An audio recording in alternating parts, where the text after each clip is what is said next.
Chapter का theorem number 12.6 करते हैं। इसके साथ ही इस चैप्टर के तमाम थ्योरम्स प्रूव हो जाएंगे। इस तमाम थ्योरम्स का लिंक्स मैं आपको डिस्क्रिप्शन में दे दूंगा। आप उससे बाकी थ्योरम्स को इजीली फाइंड कर सकते हैं। अब ये थ्योरम क्या है? ये थ्योरम है कि the bisectors of the angles of a triangle are concurrent. ये हमारे पास एक ट्राइंगल है ए, बी और सी। इसके बाइसेक्टर्स यानी इसके तीन एंगल्स को बाइसेक्ट अगर हम करें तो ये तीनों एंगल्स के बाइसेक्टर्स एक पॉइंट के ऊपर बाइसेक्ट होते हैं। तो हम बी डी एंगल बी का बाइसेक्टर लेते हैं।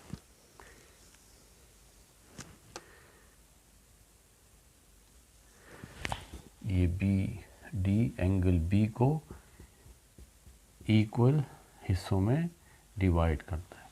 इसी तरीके से C D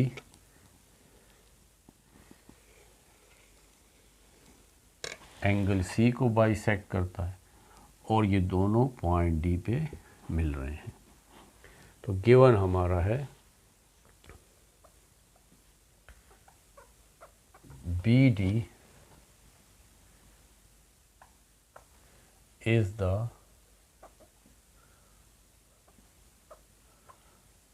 bisector of angle B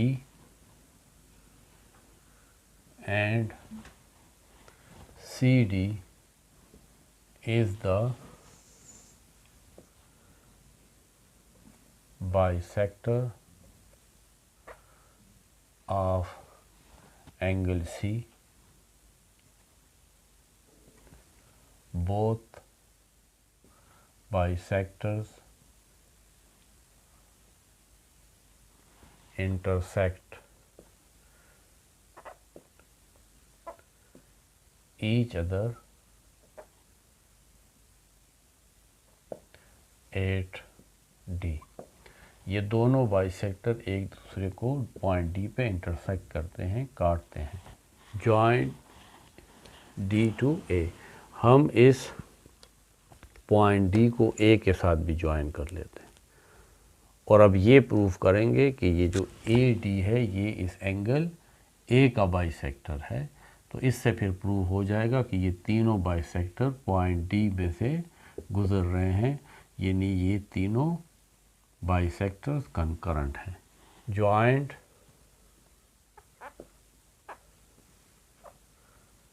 D to A, D के साथ हमने ए को ज्वाइन कर लिया। टू प्रूव, अब हमने ये प्रूव करना है डी ए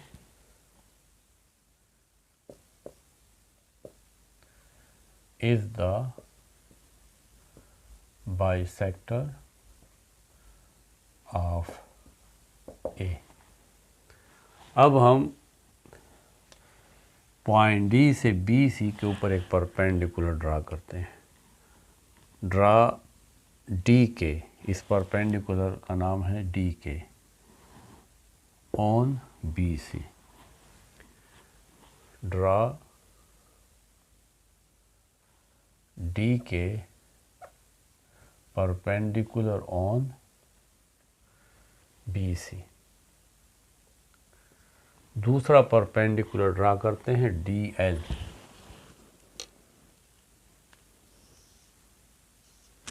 ए सी साइड पे ड्रा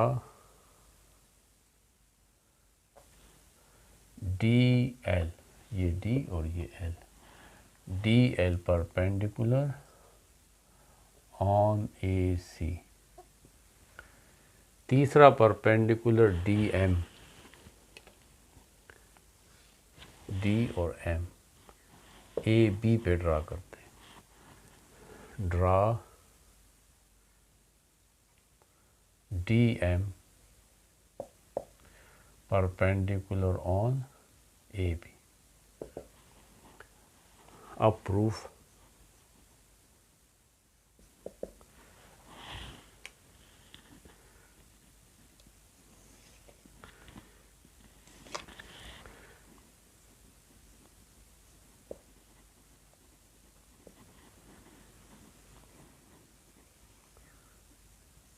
पहला अगर आप देखें तो ये जो D है ये BD बाइसेक्टर पे लाई करता है, यानी ये इसका एक पॉइंट है।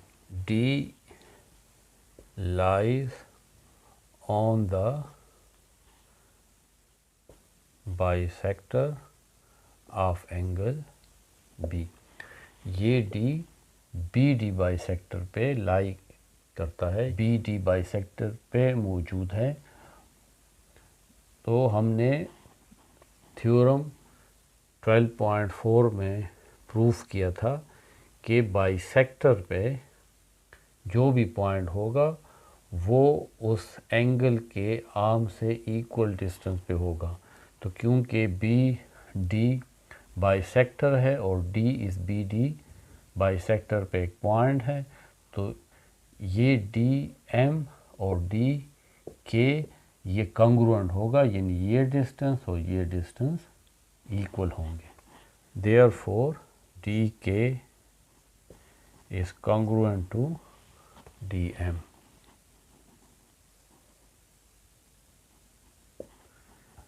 Distance of D from arms of angle B। ये DK और DM क्या चीज़ है? Distance of D from arms of angle B। ये DM और ये DK असल में डिस्टेंस है। देखिए ये एक आर्म है और ये दूसरा आर्म है किसके? इस एंगल B के। तो एंगल B के आर्म्स का डिस्टेंस इस D से कॉन्ग्रुएंट होता है। ये हमने 12.4 में पढ़ा था। अब इस एंगल की तरफ आ जाए, एंगल C की तरफ। ये एंगल C, इसका बाइसेक्टर CD है। तो इसका मतलब हुआ कि D इस बाइसेक्टर CD पे मौजूद है। तो यहाँ पे भी वही थ्योरम अप्लाई होगा कि DK डिस्टेंस और DL डिस्टेंस आपस में कॉन्ग्रुएंट होगा, क्योंकि D lies on the bisector of angle C। तो यहाँ पे भी लिख लेंगे similarly D lies on the bisector of angle C। इसलिए DK डिस्टेंस और DL डिस्टेंस भी आपस में कॉन्ग्रुएंट होगा। DK distance is congruent to DL distance. यहाँ पे भी हम लिख लेंगे distance of D from arms of angle C।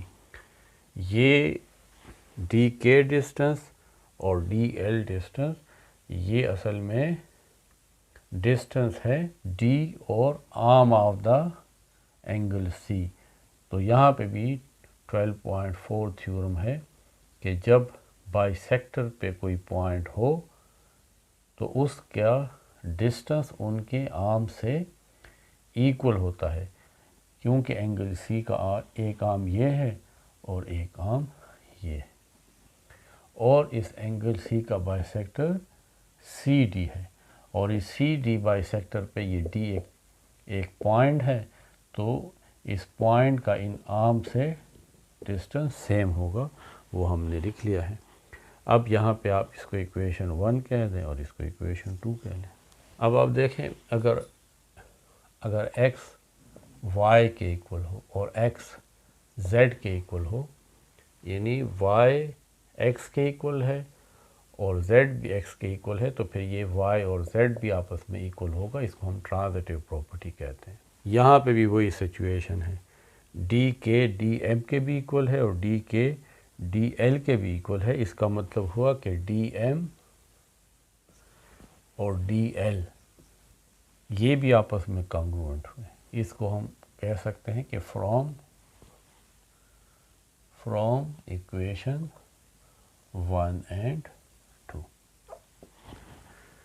अब DM डिस्टेंस और DL डिस्टेंस आपस में कॉन्ग्रुएंट है। अब थ्योरम 12.5 को अगर आप जहन में लाएं तो 12.5 का स्टेटमेंट ये है कि एक एंगल है, जिस तरह ये वाला एंगल ए है। इस एंगल ए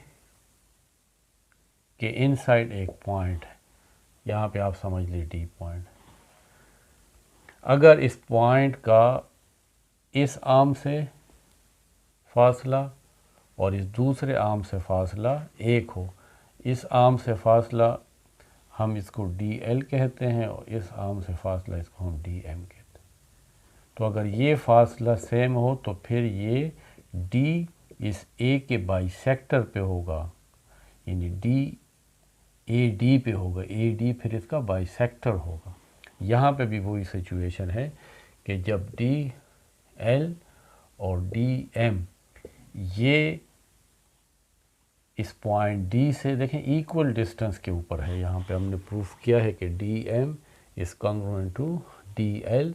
तो इसका मतलब ये हुआ कि ये जो पॉइंट डी है ये इस एंगल ए के बाइसेक्टर पे है, और जब ये डी एंगल ए के बाइसेक्टर पे है तो हम कह सकते हैं कि ए डी असल में एंगल ए का बाइसेक्टर है, यानी that is D lies on the bisector of angle A.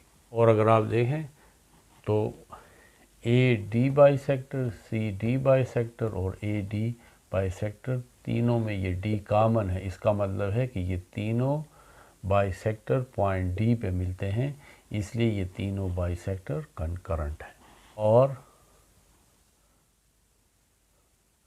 The bisectors of the angles of triangle are concurrent।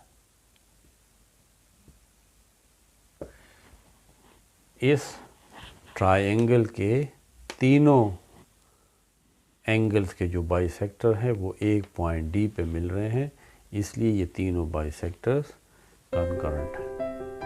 और ये हमारा थ्योरम 12.6 था।